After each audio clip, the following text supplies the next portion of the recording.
You're listening. Welcome to the Rundown, episode 16. Dude, PlayStation turned 25.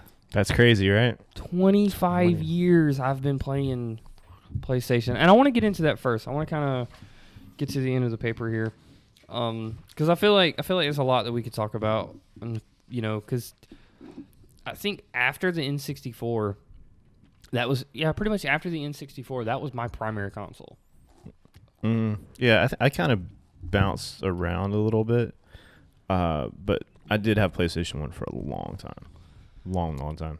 So I never got the PS1.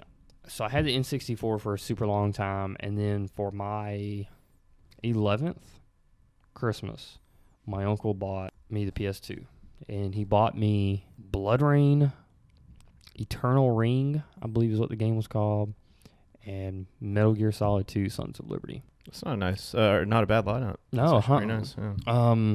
And I remember being on the PS2, and I found some of my dad's black electrical tape, and parents, they don't really know a lot about this stuff, so they didn't realize that you had to have a memory card. So I had to go and find my dad's black electrical tape and put it over the lights on the PS2 because they never bought me a memory card to save the data. So I don't know exactly. You probably don't know how long the game Metal Gear Solid 2 was? No, because I only played the first one and the fifth one. I never played like any of the in-betweeners. Well, that's a lie. I think I played 3.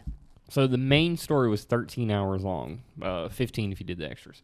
So it was a 13-hour game. So I would play that game for 3-4 hours at a time, and then okay, turn it off. If I turn it off, I'm gonna lose everything because there was no internal memory. No cloud save data. No cloud save data. Nothing. So we've come such a long way. See, I remember I got my first PlayStation, and then I got my second one. I got the PS2. That turned into more of a DVD player. Like, I think I played Grand Theft Auto 3 on it, but other than that, that was it. Like, I played the shit out of some GTA 3. Oh yeah. But then after that, it was just like, because I started getting like heavy into movie watching at that point, and like DVDs were a thing. So wow, we've actually completely like finished a generation of something. So like we were there for the invention of the CD and the DVD, and now we've watched both of them fizzle out. Yeah, that's incredible. I mean that, and I mean you've went from CD to DVD to Blu-ray to 4K now, which is 4K Ultra HD. Yeah. To now pretty much digital if you want it. But yeah, and then I skipped PS3. Never got one. I think I played 360. That was it. And I played that for a little bit, and then I got out of it for a couple years, and then came back around, finally scooped up another 360, and actually, I think Battlefield 3 was what I came back to. Then I started getting back into the Assassin's Creed franchise, and then like as soon as I got that, that's when I started like really focusing on gaming again, and that's where I've been ever since. So hey, I'm glad I'm back. Yeah, I mean, I never got the PlayStation 1. But yeah, visual history, exploring 25 years of gaming through photos. This week marks the 25th anniversary of the release of the original PlayStation console in Japan. In the 2.5 decades since PlayStation's brand has become a gaming juggernaut, with the Sony system being the top-selling system in 3 out of the 4 console generations that it's been around. For those who don't know how it happened, the way Sony entered the video game industry is pretty entertaining, would make for a good movie or miniseries on Netflix. Sony developed the sound chip that was used for the Super Nintendo consoles released in '91. Having worked well together, Nintendo contracted with Sony to develop a CD-based add-on to the SNES. However, the higher-ups at Nintendo weren't happy with the deal because they felt Sony would receive too much of the licensing fees. At the 1991 Consumer Electronics Show, Sony announced the Super Nintendo PlayStation 2 words, not one. The very next day, Nintendo announced a new partnership with Sony's biggest rival in the electronics business at the time, which was Philips, which led to the release of the terrible CDI console. Sony's leadership was so furious with Nintendo that they refocused their efforts in the video game industry and released a PlayStation as a standalone console, one that outsold the N64, Nintendo's competing console at the time, by a 3-1 margin. The original PlayStation had some incredible games like the first and second Resident Evil, Tomb Raider, Tony Hawk's Pro Skater. My personal favorite game on the system was Metal Gear Solid, a stealth action game with a crazy over-the-top villain to fight. Do you have a favorite game for each console? Actually, if I think about it hard enough, I could probably get a top tier, or at least one or two that I can remember from each console. Yeah. So where do you want to... Well, I mean, if you can... That's the thing. Like, if you can remember, like, if those are the first ones that came to mind, then I would pretty safe to assume, like, those probably had a really good impact on you. Right. All right, so I got 3 for the original Nintendo. Okay, so obviously Super Mario, because that was like... PlayStation. Oh, PlayStation. Sorry, I was like going back hardcore. All right, so... sorry. Yeah, so for PlayStation 1, I remember this game called Tiger Shark a lot. Okay. It was basically like you were in this like submarine, and it was like all these cities that were underwater. And I just remember I would play that for hours, just trying to go up to the surface and like go back down. I thought that was neat. And this was on the PS1? Mm-hmm. So that one's like really out there for me. I remember that one really well. Metal Gear Solid. But now that I think about it, I didn't play like the full Metal Gear Solid game. Remember the PlayStation demo discs? That would come with the magazines? Yeah. Yes. I had the one that had the Metal Gear Solid demo on there. Okay. And it had like the first 1 or 2 missions. Like you started outside, and then you like you went inside, and you were in like the air duct, and then you dropped down, you got in the box. Yep. And then Metal Gear Solid 1. Yeah. All right. So that was like PlayStation 1. I want to backtrack here for a second. Tiger Shark's game is in which players pilot a futuristic subfoil through 9 missions and must stop a power-crazed Soviet general who is conducting world-threatening experiments in the waters around a sunken isle of Japan. Yeah. Next Generation reviewed the Saturn version of the game, rating it 3 stars out of 5, and stated that Tiger Shark should satisfy shooter fans who aren't afraid to read manuals or anyone else who's happy with a game that's neither chunky nor highly innovative. I never said it was good. I just really remember it. But it had an impact on you. Yeah, for sure. Because I just remember playing that one a lot, and then like Spyro was Spyro, big. Yeah. I didn't really play a lot of Banjo-Kazooie, and I figured I would have, like, that would be a game I would play, but never did. I'm just like thinking of like really big names for video games back then, but like I was always going back and forth between my 64 and my PlayStation. So, but yeah, Tiger Shark was one. The PlayStation demo disc from the magazine. Spyro. I played a lot of Spyro. Spyro's a great game. Yeah. PlayStation 2, like I said, was just I would love to go and buy like the remastered for the PlayStation 4. I thought about it. Oh, Medieval was another one too. They actually came out the remaster this year too. That I played that one a lot. Wow, now like it's crazy. Like you start doing lists, and then you start like thinking of all this other stuff. And then, like I said, PlayStation 2 is my DVD player, except for GTA 3, which all I did was like steal ambulances at the hospital and like run people over. And then like I would do some missions and like try to find like the one specific car, because there was like it was like the Kamikaze or something like that, and it looked kind of similar to like Mitsubishi Evo, a little bit. So I was like all about going to get that. So that was like my favorite car. And then like I said, never got a PlayStation 3. Skipped that whole genre. How come? Like I said, I was just battling. Like that's when I was in the military too. So like, oh, okay. So PlayStation 3 came out. I didn't have time because I was too busy either working or playing in the band that I was in. So I never got into it until like me and Evan randomly decided to scoop up an Xbox, and so we did. We got that, and like that's really shitty Vin Diesel game. That the one that was based off the movie. No, this one was like you drove in a car, but like you could like shoot out of it and stuff. I don't know. It was weird. It was a Vin Diesel game? Pretty sure that was Vin Diesel in it. And then like the first Assassin's Creed game. But yeah, so like I played Xbox for years after that, and I thought I was gonna be like Xbox fanboy forever. And then 2013 rolls around and the PS4 comes out, and Wheelman. That was it. Yeah. Wheelman is an action-adventure game developed by Tigan Studios and Midway Studios, Newcastle, published by Ubisoft in conjunction with Midway Games, released March 24th, 2009 on Unreal Engine. Boy, that That was a horrible game. But anyway, yeah. So, but I mean, and then obviously PlayStation 4. There's way too many titles for me to name off that are memorable for me. Oh yeah. Yeah. So, what about you? PlayStation 1. Like I said, I never owned a PlayStation 1. I was pretty heavy into N64 at the time, and then I didn't really play too much up until PS2 in 2001. And like I said, Metal Gear Solid 2 Sons of Liberty had a real big impact, and it still does today, which is a lot of the reasons why I followed that game so heavily, followed Hideo Kojima so heavily, because it's such a good game. Eternal Ring, that was too much of like that Final Fantasy RPG style, and I just wasn't back into that, at 11 years old. No. The only turn-by-turn based game that I ever really liked was, Pokemon on the Game Boy. Blood Rain, which, oh my God, if my parents ever found out about that game when I was 11 years old. Did you ever play that game? That's the one with like the really hot redhead that like wears next to nothing. And wears next to nothing, and I mean she'll jump on your face and just ride you while she's stabbing you. Like it's so bad. They actually made a movie out of it. I do remember that. That was like in the 90s. That was and they made so bad as well. Or actually, let me see what year that was made.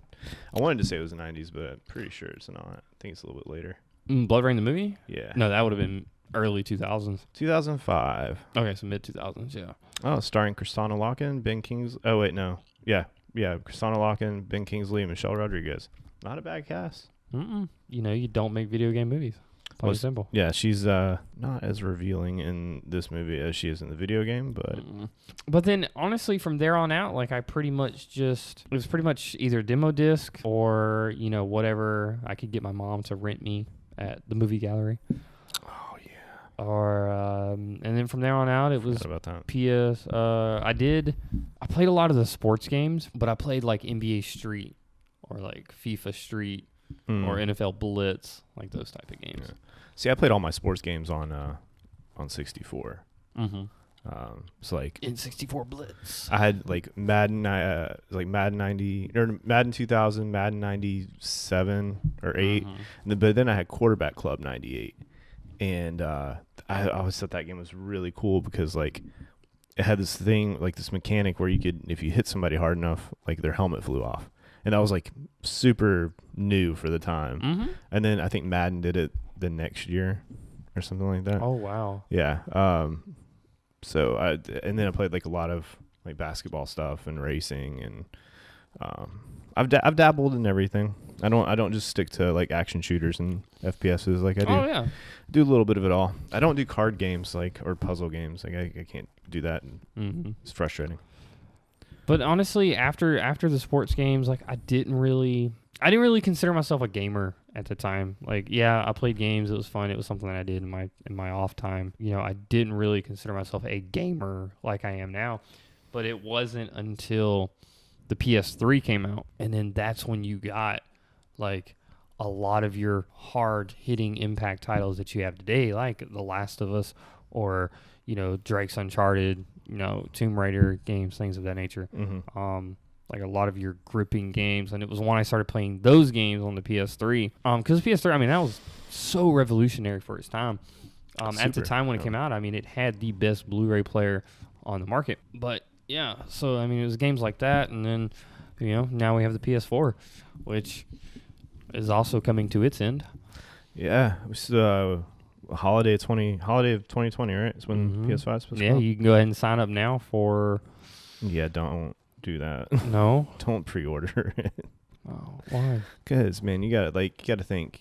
I didn't buy my first PlayStation until like a couple of months, or first PS4 until a few months after the release. Like, because I already know how stuff like that releases. And for that one and for two, I was broke because I was in college.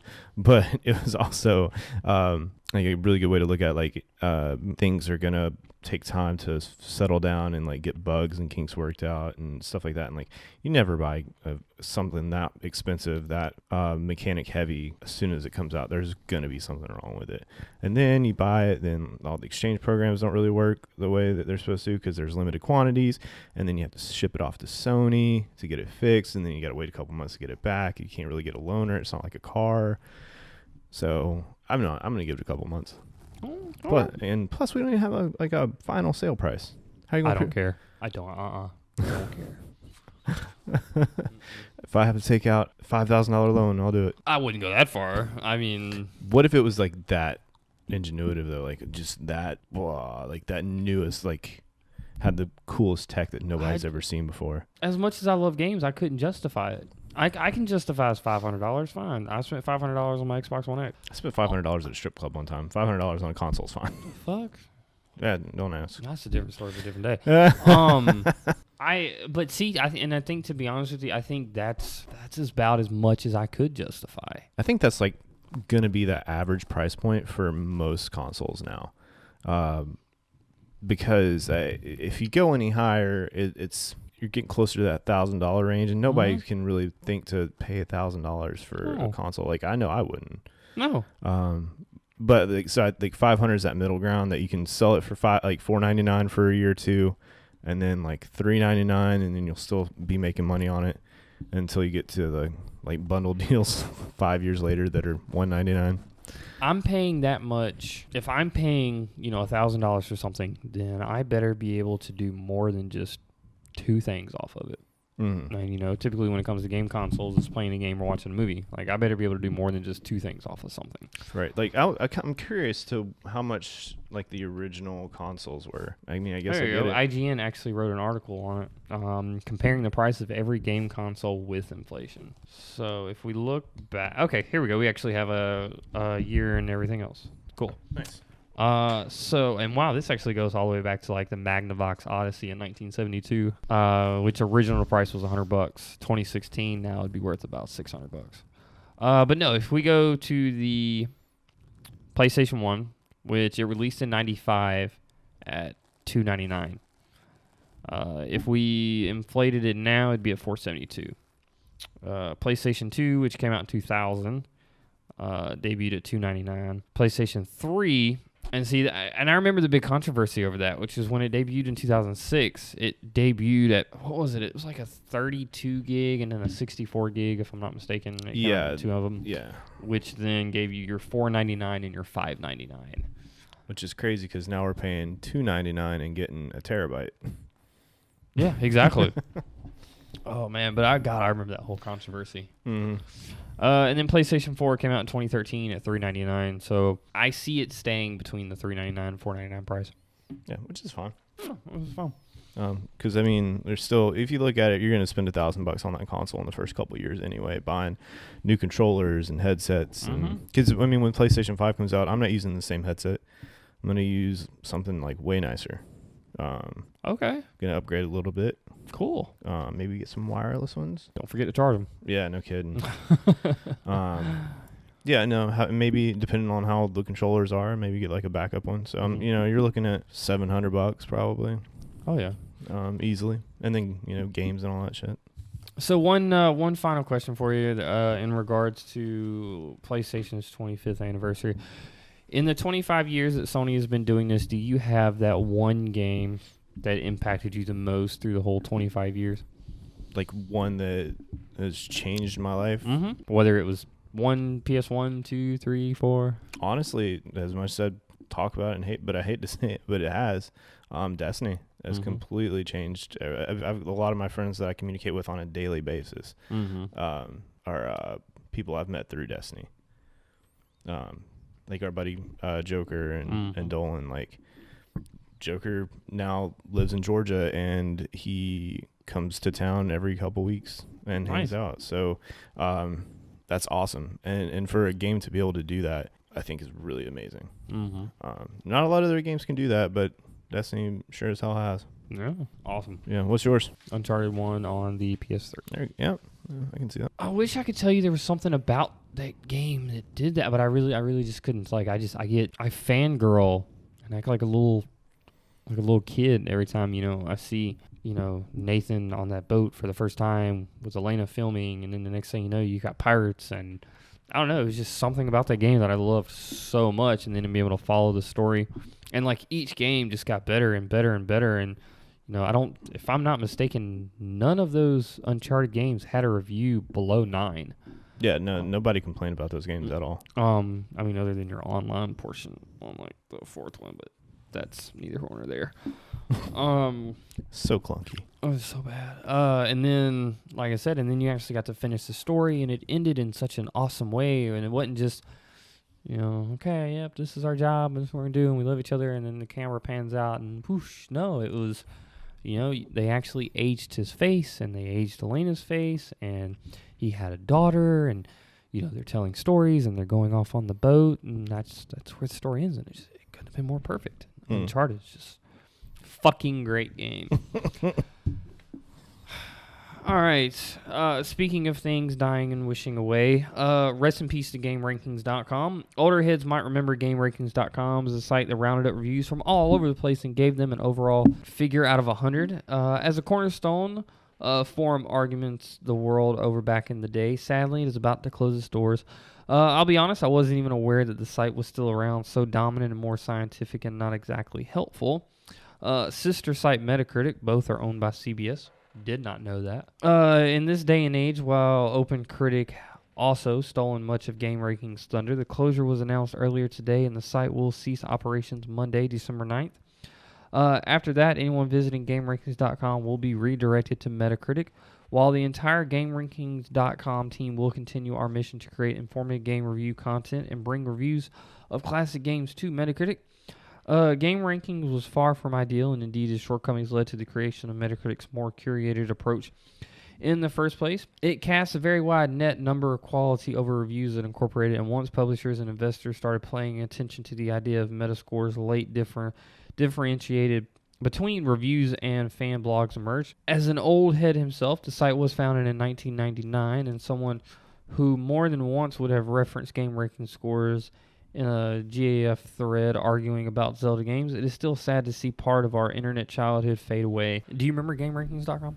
The name's familiar. I don't know, because I don't do like ratings and stuff like that. Like they don't sway me, so I just don't really look at them unless it's like a game I'm trying to convince people that sucks. And I'm like, hey, look, it's not just me. But no, I've never really visited them, but I do remember Game Rankings though. Like as far as the name, sucks that they're it seems like that's happened to a lot of like game things online. Like they're just taking them all down. Like Game Rankings and Game Informer, like their thing got taken down a couple months ago. Or you had the company, I forgot what the name of the company was, but it was the company that did all the walkthrough books. Yeah. They closed their doors down months ago. Well, it's because like tutorials are all over. YouTube's killing everything. Right. Which I mean, I get. Like it's fine. Like shit, we're on YouTube, but like, I mean, there's got to be other outlets too. You know what I mean? Like not. I mean, there is something for everything on YouTube, but like you can't. I don't know. There's that whole brick and mortar, like the walkthrough books thing. Like that sucks because like I remember like buying a game and being like playing it for a day or two. I'm like, oh shit, I can't get past this one part. I need that book. But this was 20 years ago. Or you would go to like your game store or Walmart and you would flip through it real quick to get to the part that you would need, and you cloose it. And okay, cool. Yeah. Now I know how to do it. Yeah, because like people started doing that, and then they started shipping them wrapped. Yes. I remember that like you could flip through it, and then all of a sudden like they were all shrink wrapped. I was like, that's bullshit. So now I got to pay $20 to get past this level. So that sucks. But yeah, now you got to pay $60 a month for internet. Yeah, exactly. Yeah, I mean that sucks. But I mean, when the industry's so convoluted and that one specific thing, it makes sense. And they probably took a really good deal from Metacritic if all their stuff's filtering over there now. Right. I mean, they probably got bought out to a degree. Yeah.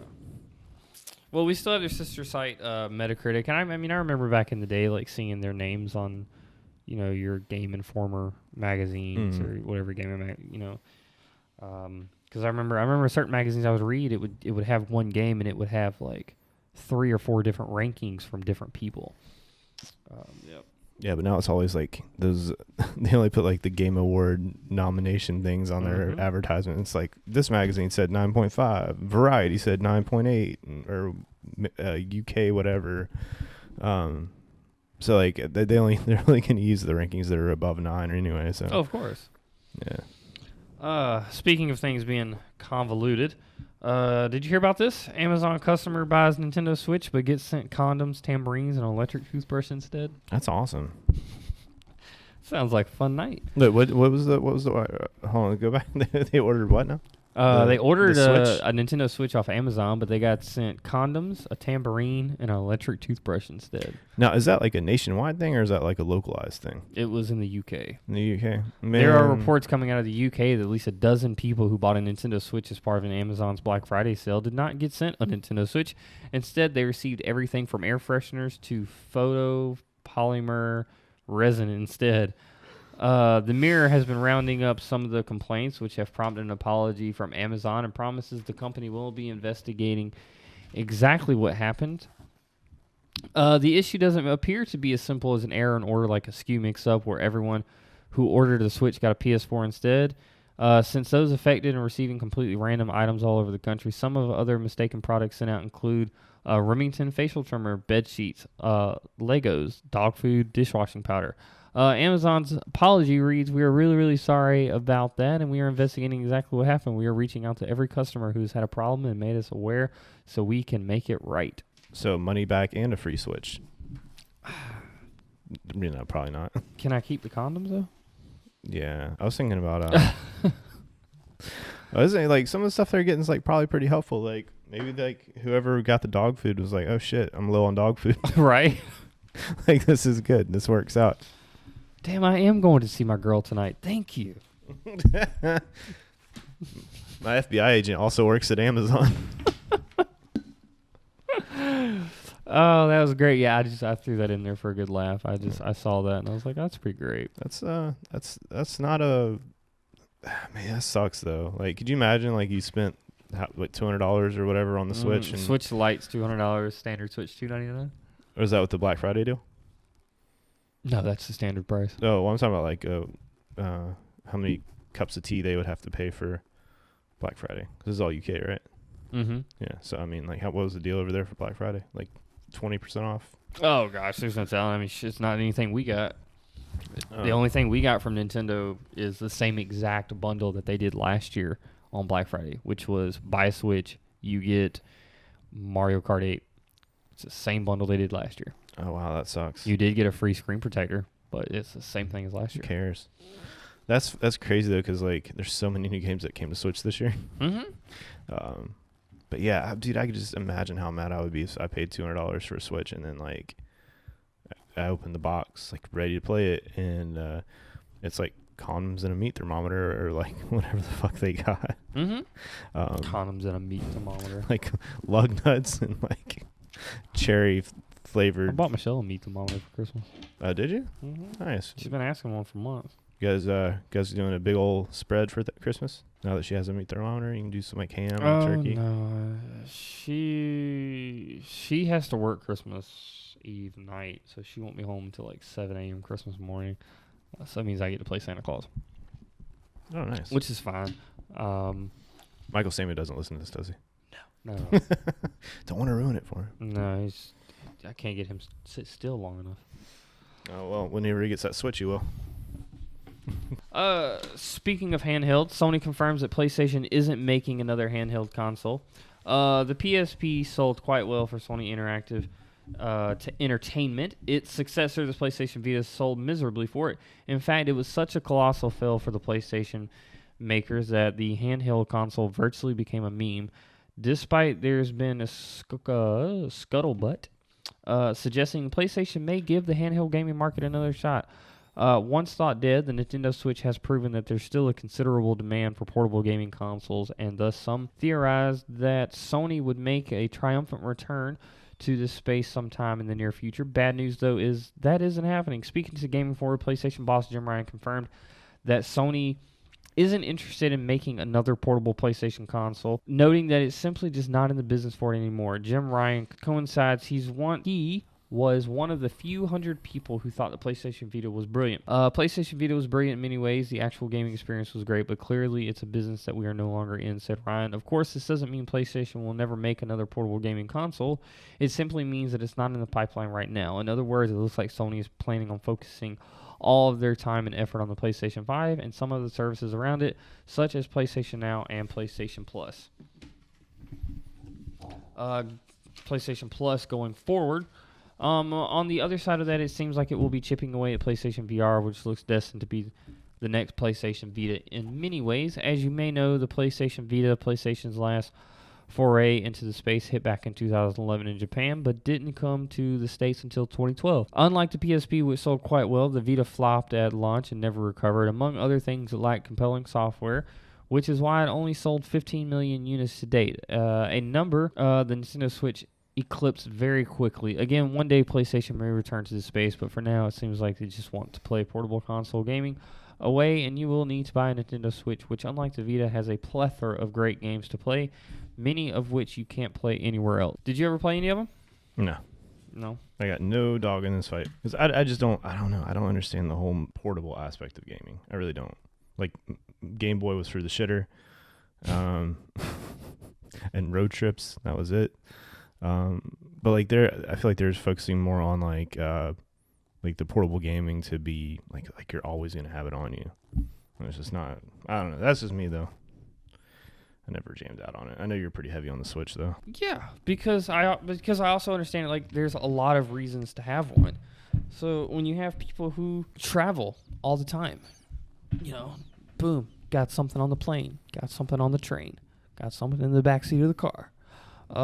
Kids, there's nothing more satisfying than be able to getting your kid to shut the hell up. Here you go. Play this game. Leave me alone. Wow. I love my son, but sometimes he talks way too much and I need him to be quiet. Making me totally not want one. I'm just saying, they're great. They're amazing. I am so thankful to be a father, but sometimes you need some peace and mother effing quiet. I get that, man. I owned a Vita, but it just wasn't something I was into at the time when it came out. Now with the Switch, like, it's a hybrid console, so I can switch it out, in the recliner on the shitter or, on the couch playing Pokemon on the big screen TV. Like, I'm happy with it. I think that Jim Ryan is right. PlayStation 5's right around the corner. It's time to start focusing on, the next generation. So, and who knows, like a couple years from now, they probably will have another portable back out, and it'll be better than the Switch. I just think that, like, I understand where they're coming from. Is like, I don't think there's a market for it when it comes to adults. I think there's way more of a market for it when it comes to kids. But when you can corner that market for both of them and make both of them happy, like what Nintendo did, like, it's a win for everybody. Except for the people that got to pay for the things. If I remember, except for the people that have to pay for them. The people that get sent condoms and an electric toothbrush. Yeah, exactly. Well, I just remember like PSP and PS Vita being slightly expensive for what you got. Like the games were like $30, $40, and then the thing itself was like $200, I think, or something like that. It's relatively expensive for, especially the PSP, because like you didn't have like a digital option for stuff. Like it was all on those little disc cartridge things. So all right, number 7, Project Scarlet is already in Phil Spencer's home by Jordan Gerblick. Xbox boss Phil Spencer is already using the Xbox One successor as his primary console. Phil Spencer tweeted on Wednesday that he'd been enjoying Project Scarlet's suite of available games at home over the week using the Elite Series 2 controller. Project Scarlet is set to release during next year's holiday season, roughly 1 year from now. It is unclear whether Spencer is referring to the unfinished dev kit or the final version. We'll actually see in stores in late 2020, but it is certainly a solid flex regardless. It isn't clear which game Spencer is playing, but we do know the new Xbox console will release alongside the next main entry in the Halo franchise. Phil Spencer also tweeted at Xbox P3 and has stated, this week I brought my Project Scarlet console home and it's become my primary console, playing my games, connected to the community, and yes, using my Elite Series 2 controller, having a blast. Great work by the team. 2020 is going to be an incredible year. Flex much? I mean, if anybody would have one, I guess it would be him, right? I mean, do you blame the guy? No. I mean, if I was in his position, you damn right I'd want that in my house. Yeah, I mean, if anybody's going to do play tests, right? Like, I mean, think about it for a second. You coming home after selling cars all day, you jump on your PS5 because Jim Ryan decided to give you one for whatever reason. You know, you jump on there. Me and Jim are tight like that. Yeah, exactly. Yeah. You know, you're sitting here, you're playing, you know, a raid on your PS5 with the next level graphics, and you know, you're just sitting here flexing on, you know, Dolan and Joker. You know, you got the PS5 sitting in your goddamn living room. Like, fuck yes. Mm-hmm. I mean, I mean, and with him like being the main dude at Microsoft, out of everybody, like, because I mean, I'm pretty sure he plays it as far as like from a consumer standpoint, right? Like, here's my feedback, and then like, you know, the developers will do whatever they got to do to fix whatever's wrong with it, and get some real game testers in there to figure out what exactly he's talking about or whatever. But unless he's just got like the perfect one, like the very first one that's not a prototype, and it like the one in between prototype and production, like the final one of it. Unless that's the one he's rocking, I don't know. But I think it's pretty cool. I'm happy for him. I mean, that's the perks of, you know, being a lead. How funny would it be though if like, because they we haven't even seen a design for the Scarlet, right? So we haven't seen a dev kit or nothing for this thing. Exactly. So like, I'm thinking how funny. And I meant to ask you that. I was like, have we even seen a dev kit for? Yeah, I was thinking how funny it would be if like he just had like a bunch of internals like sitting on his entertainment center. Like he might have like the actual like probably like an old Elite controller, and then like it's just like a bunch of internals that are sitting. Because we don't know, like just a motherboard and some processors, and like that's it. I don't know. Just a bunch of wires just plugging everywhere. Bunch of like Jimmy rig stuff like hanging out behind his TV that's like all electrical taped and zip tied together. Speaking of Project Scarlet, sources say Microsoft is still planning a cheaper diskless next-gen Xbox. Scarlet. Sources Jason Schreier. In June, Microsoft announced Project Scarlet's new iteration of the Xbox that the primary said would set a new bar for the console power, speed, and performance. What Microsoft didn't say is that it's also working on a lower-cost diskless version of Scarlet, codename Lockhart. Okay, Lockhart, not Scarlet. Scarlet and its sister Lockhart, or brother. According to 4 people briefed on the company's plans, if those names sound familiar, that is because they've been floating around for a while. The earliest rumors about Microsoft's next-gen roadmap circa 2018 suggested that Project Scarlet would consist of 2 Xbox models, the high-performance Anaconda and the lower-end Lockhart. In June, however, Microsoft announced that Scarlet was a single high-end console, which led to speculation and then press reports that Lockhart had been canceled, but Kotaku has learned that Lockhart is in fact still in the works as a cheaper digital alternative to Scarlet, as the original rumors suggested. What we don't know is what likely isn't finalized yet is how the pricing will shake out, but it's easiest to think of Anaconda as a successor of the Xbox One X and Lockhart as a successor to the Xbox One S with similar performing disparity. Game developers will be expected to support both Anaconda and Lockhart, which some are worried might hamper their ambitions for the next-gen games in the coming years. I mean, we already have one right now. Like, I don't...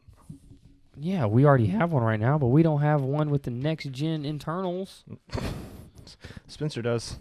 You damn right he does. But does this... My only curious thing about this is if they're going to come out with them... Well, I guess we don't know if they're going to come out with them back-to-back. Right. I don't.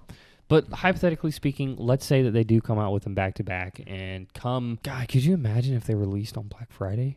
Mm-mm. That's how people. That's how people die, Michael. I'm just saying. That's how people die. I'll be in the middle of that. Yeah. Okay, that's beside the point. I'm going to get all these alerts on my phone that are talking about like there's a shooting at the Best Buy in West Ashley that releases the new Xbox diskless.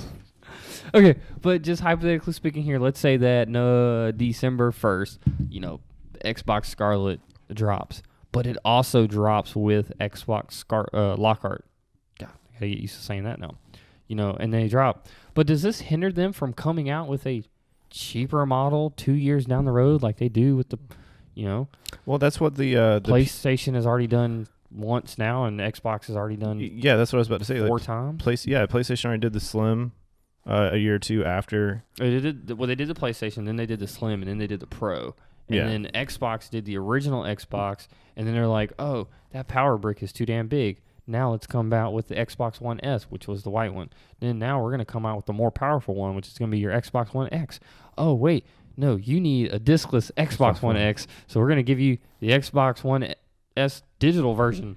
Like, right. Does this hinder them? No, because there's always going to be some dipshit that buys that. That's why they make them. Everything that the only reason they come out with this stuff is because they know people will buy it. And it's clever marketing on their point, but like there's not any reason for them to come out with something that they don't know will sell. Like everything they come out with will be sold out the first day or two.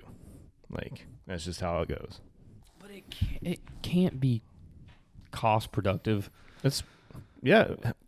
How much money do you think Microsoft has? A lot. Yeah. So I'm saying because they're making money off their Google phones and their computers, the Chromebooks, all that shit. Office. You know how much Office is? I do. $69.99. Well, it depends. Are we doing subscription or are we buying it outright? Yeah, exactly. See what I'm saying? If you're buying it outright, it's $150 unless you come to Best Buy and you buy it with a computer. Then you get $20 off. Oh, thanks. If you do the subscription service, it's $70 for the first year, or if you buy it with a computer, it's $20 off, and you get it $50 for your first year. Or if you need to buy the home and business, you buying that outright, that's $250. There you go. All right, so there you guys go. Xbox is probably like a hobby for them. You know, like that's not their main focus. I don't think as much as we want to believe that, like they're still coming out with computer after computer after computer and program after program. And Microsoft is currently the most valuable company in the world, with its market capitalization recently topping $1 trillion. Yeah, so is Apple and Amazon. Yeah, but it's the most valuable company. More valuable than Apple and Amazon. By like $1. By $1. I don't know. I don't see the point. I hate it. I hate having so many different consoles. Well, just buy the superior one and be done with it. But you think you buy the superior one until... That's why I said you already know there's going to be the kinks and the bumps in the first one, and then they'll release the second wave, and that's the one that you can get once they've fixed everything that people have complained about. And then a year down the road, they'll come out with a really skinny version of it. And you're like, oh man, yeah, this PS5 is like really thick on my entertainment center. I need to, something thinner in there. Oh, yes, no slim, woman ever. This slim is fitting way better. That's what she said. And and then you're like, oh man, I could get it even slimmer if it didn't have a disc drive. PlayStation just came out with a discless PlayStation. Perfect. I actually agree with that though. Like, if you want to come out with two models, come out with them at the exact same time and leave it at that. Have your powerful console, have your same powerful console, just without an optical drive. Because not everybody wants that clutter. Right. But you got to think of it this way too. Like if you come out with two at the same time, you're going to have one divert to that one, right? And so you've mass produced, let's say 200,000 units of each, right? Now you've already sold out of both of them, right? So now you have to go back and then, okay, now I got to make like this different one, like because people are going to come back for that next one. To me it just makes more sense to stagger the releases, because you can make more money off of that by then giving them like a bunch of different options in the beginning.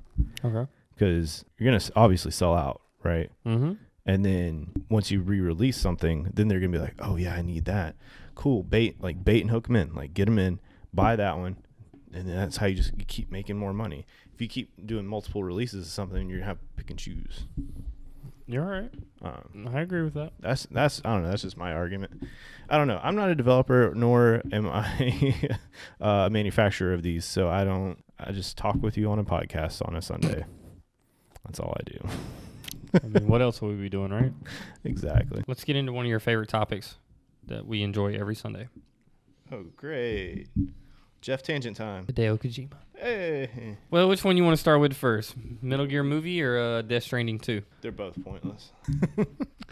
I mean, pick and choose, man. I don't care. Metal Gear Solid 2 movie director says new draft of the script is done, and it's full Kojima quirk. It's been a long time since we've heard any news about the forthcoming Metal Gear Solid movie, but it seems as though the project continues to chug right along in pre-production. As mentioned today on Twitter, the director of Metal Gear Solid movie and cameo character in Death Stranding, Jordan Roberts, has a brief update to share on the project. Robert said that the new draft and the film script was finalized and turned in recently. Its full Kojima quirk and full military surrealism has stated that the script, I won't say no more. He also shared an image of the script in question with the tweet. So says that he will be meeting with an actor for the film very soon. Assumed this would likely be the starring role of the movie, which we will surely be that of Solid Snake. Previously, Star Wars actor Oscar Isaac expressed in the interest in starring in the Metal Gear Solid, to which Roberts responded by saying, the ball's in Oscar's court. Perhaps Isaac will end up being in the movie after all. For now, we understand that Metal Gear Solid movie still doesn't have a release date, but if Roberts is going to be talking about actors about the project soon, it seems that it could start ramping up. Let's hope that 2020 will see more concrete information about the project finally coming about. Really? Interesting enough for you to comment? Yeah, because I don't know how I feel about Oscar Isaac playing Solid Snake. But if they did another route and were like Oscar Isaac was like a new whatever, and like Solid Snake was like a mentor, and you know who would play awesome old Solid Snake? Kurt Russell. True shit. Mm-hmm. True shit. I like that. I was just thinking about like Escape from New York and Escape from LA. Mm-hmm. And I think, I don't know, if like somebody's going to play old, like obviously he's not in the shape to do that anymore, or at the age to do that anymore, but like as a mentor type thing, and have like Oscar Isaac as a separate character, I think that would be neat. All right. Well, let's play a game since you're already in the mindset of talking about awesome actors. Okay. Who would make a great Solid Snake. Mm-hmm. So I'm going to go through a list of 8 of them, and you tell me what you think. As far as choice to be in the movie? Yeah, a Solid Snake. Okay. All right. 8 of them? 8 of them. Jesus. Okay. Mm-hmm. Well, apparently, Screen Rant did pretty good. They have 8 actors besides Oscar Isaac that would make a great lead for Solid Snake. Oh, nice. All right. Let's do it. Number 1, Andrew Lincoln. No. He like, I know he's been in a bunch of other stuff, but like he's too choral for me. Like I just couldn't. Like, I don't know. He plays a really good Rick Grimes, but as far as Solid Snake, I don't think so. Sorry, bud. Chris Evans. No, that's Captain America, bud. All right. Diego Luna. Just thinking, because I watched Rogue One the other day, and I'm like, I was just thinking about how like, oh, this is Solid Snake. I'm checking in. I'm here to go take out the terrorists. I love how the first sentence in this paragraph after they mention him is, this one is a bit of a long shot, but should the filmmakers be looking to add some diversity to the role? That's not diverse. Like that's funny though.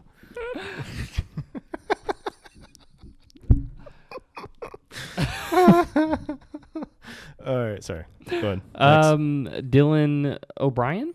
What? No, that's the kid from The Maze Runner, right? Yeah, an American Assassin with Michael Keaton. Oh, I haven't seen that. I wanted to see that. What? That was actually a really good movie. Yeah, I figure.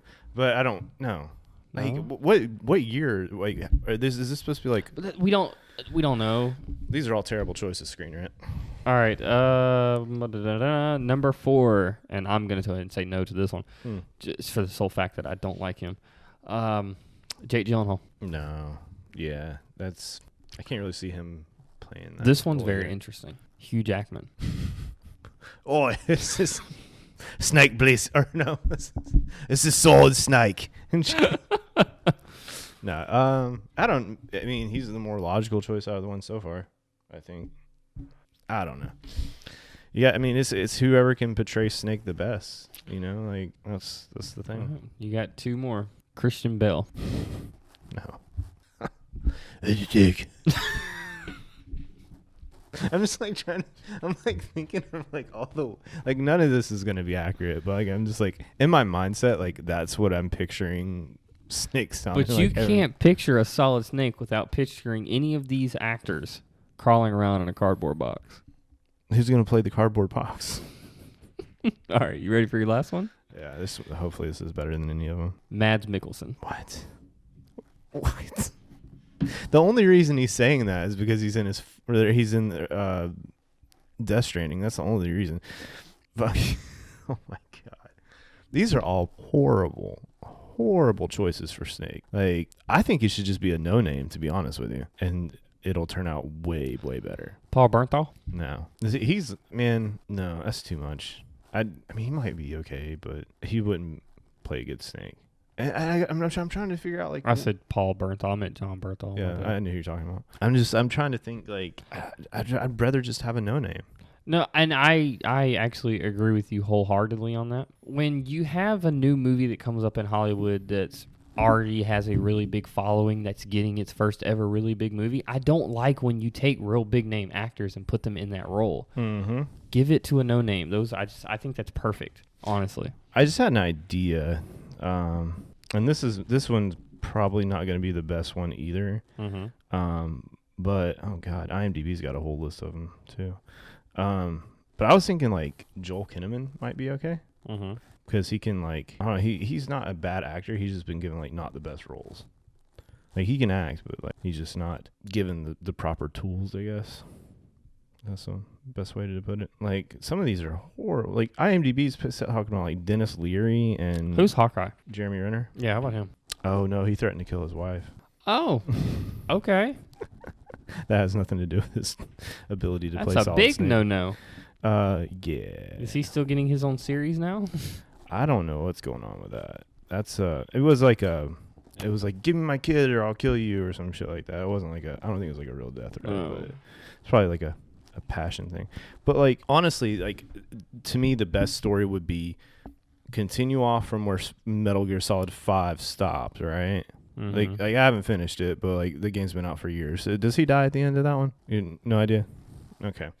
Or like maybe it's on a separate story where Snake, like I said, is an older dude played by Kurt Russell, right? And he's training a new, whatever he is, agent or whatever you want to call it. Oscar Isaac.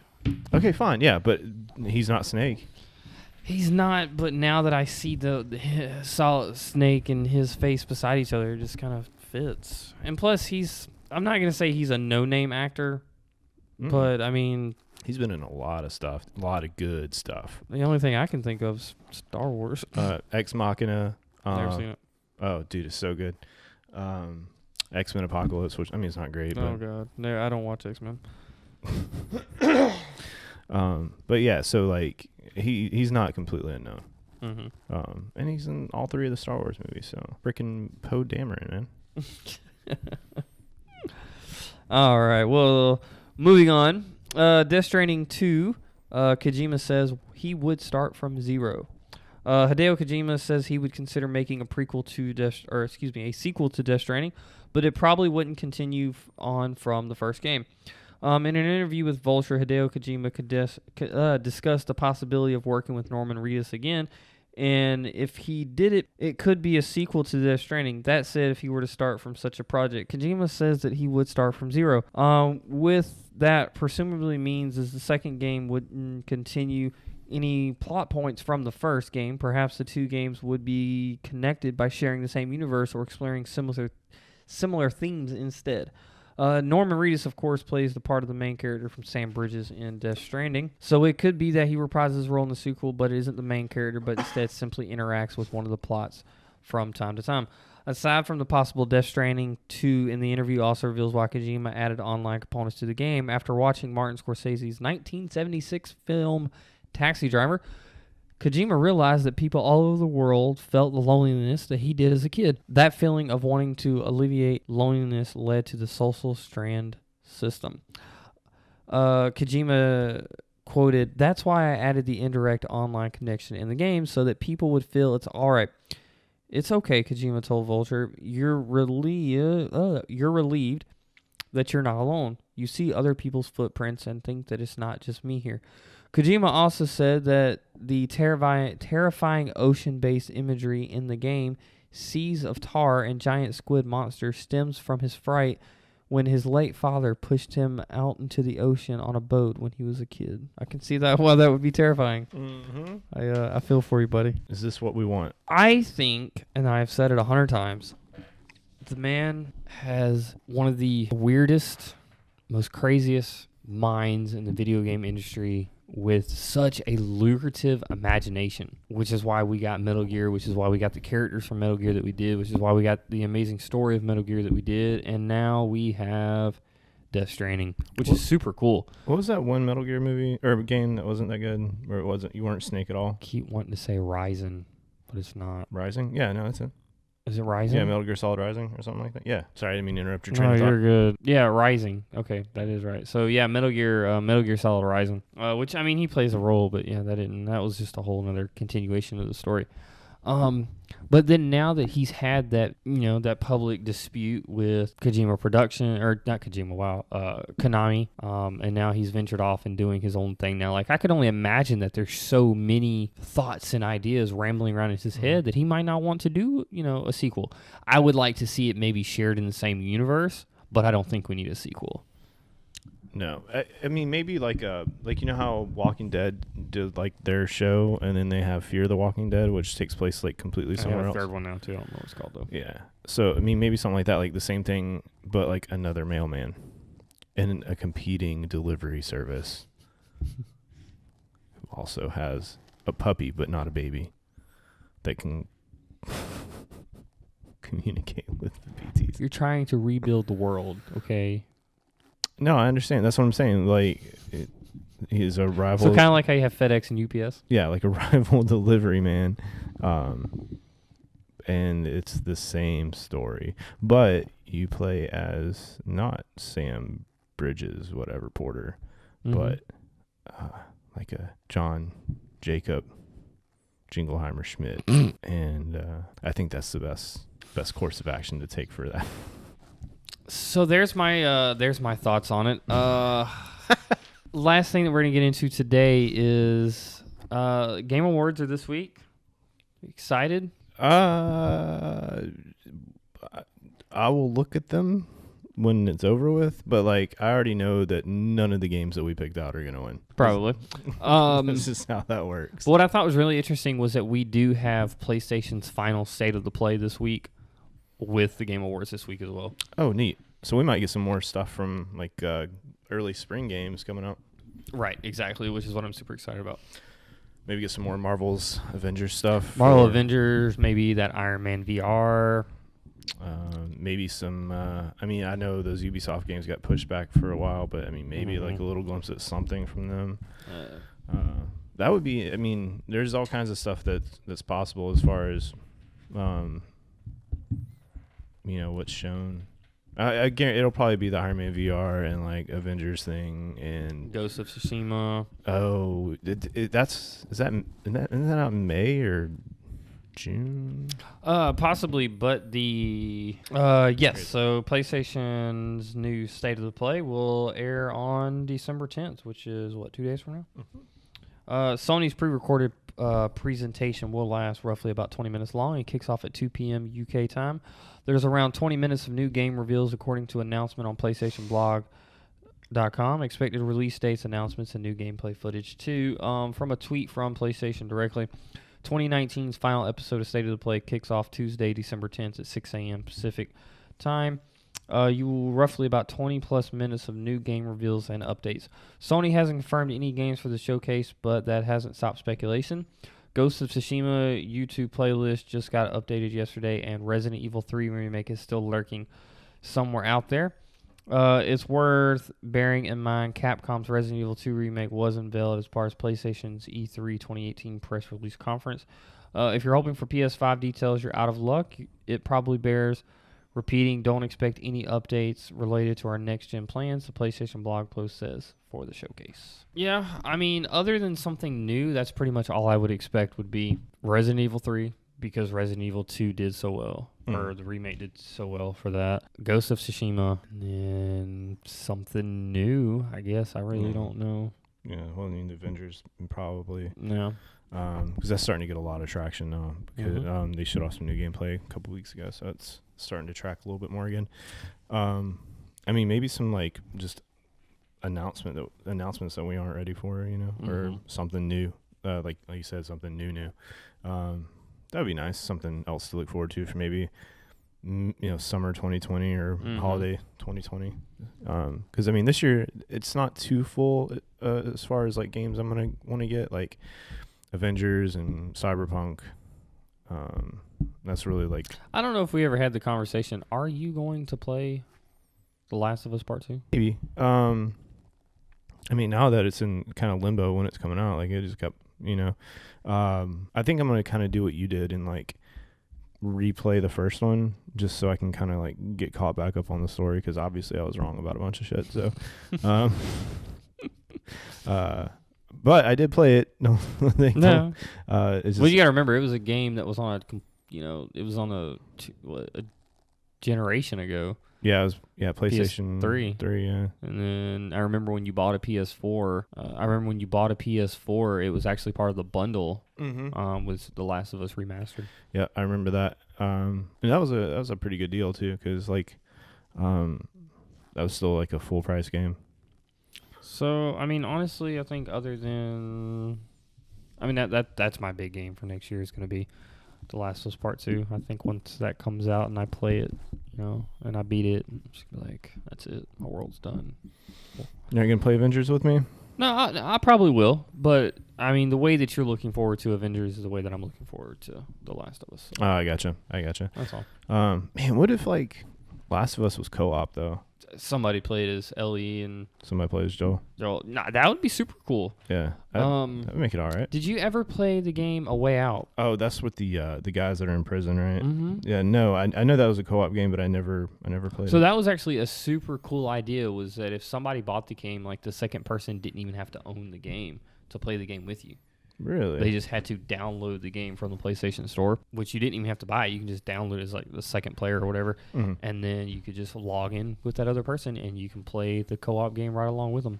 Oh, wow. No, it was a super interesting game. You definitely had a lot of different endings, but there was a lot of teamwork aspect to it where you couldn't get to the next area without, your partner doing something over here in this room while you're stuck in this room. It was straight split screen, so I could see what you're doing. You could see what I was doing. No, it was really, really good. How was it single player though? As far as being like a single player game, like could you play it by yourself or no? You couldn't play it by yourself. You had to have someone to play with. Yes. Oh wow, Fuck that. Because sometimes like I just want to play a game like by myself, Well, I mean, yeah, definitely. And there's a lot of games out there like that, but this one was just like. And it was so weird about it. Like, I played it with some random person at night from, like, midnight till, like, 6 a.m. Just played this this game with this random person. Really? And beat it. And, yeah, it was cool. It was fun. That's usually how Destiny works. Like, sometimes we have to get stuck with a random dude or dudette, but they wind up being in the party for, like, 6 hours, 7 hours, depending on what we're doing, like raiding or whatever. Till you get those assholes. Yeah, for sure. You're like, boot. Next week, I think we'll probably stretch it out just as far. Next week, we've got State of the Play to talk about. We've got the Video Game Awards to talk about. And and the new DLC for Destiny 2, Season of Dawn. Aww. Which the trailer came out, and like some gameplay came out Wednesday. Well, the trailer came out Tuesday or Monday, and then they did like a 45-minute live stream on there's some really cool story shit that's about to go down. Lots of new improvements to subclasses, getting new weapons. There's new activity. It's going to be kind of a small thing, kind of like Opulence, but like no, except for we're not getting a new raid. We're just getting a new 6-man match made activity. It's kind of like Menagerie. Mm-hmm. And then, like I said, a bunch of new weapons. But like the story thing is what's really going to be gripping for this one. Cool. Yeah, getting some long lost people coming back. So I don't know how familiar you are with the lore or anything, but for story heavy folk. For Osiris? Yeah, so Osiris is coming back, but that's not what the interesting thing is. Since Destiny 1, there's been this exotic helmet called the Helm of Saint 14. Mm-hmm. Didn't even know who the hell Saint 14 was for a while, and then we got the Curse of Osiris DLC, and he was dead. So now, since we've messed with the timeline by killing the Undying Mind in this season, Saint 14's back. Cool. Like, he's alive, and he is Russian. Or Greek. But I think it's Russian. He's very, very, very Russian. Like, it's how much of a coinkydink? Yeah, so it's, and we're getting a bunch of, like, Saint 14 themed weapons and, like, a very, like, Vex high, like, mixed with, like, knight kind of armor. So it I don't know, it looks pretty cool. We're getting sparrows on Mercury finally. So I'll just have to see what kind of comes about with everything. So I'm very much looking forward to it, and that will drop Tuesday at Reset. Okay, nice. Yeah. So. Awesome. Yo. Okay. Well, I think that about wraps it up. I enjoyed it as always. Mm-hmm. And until next time. See you later.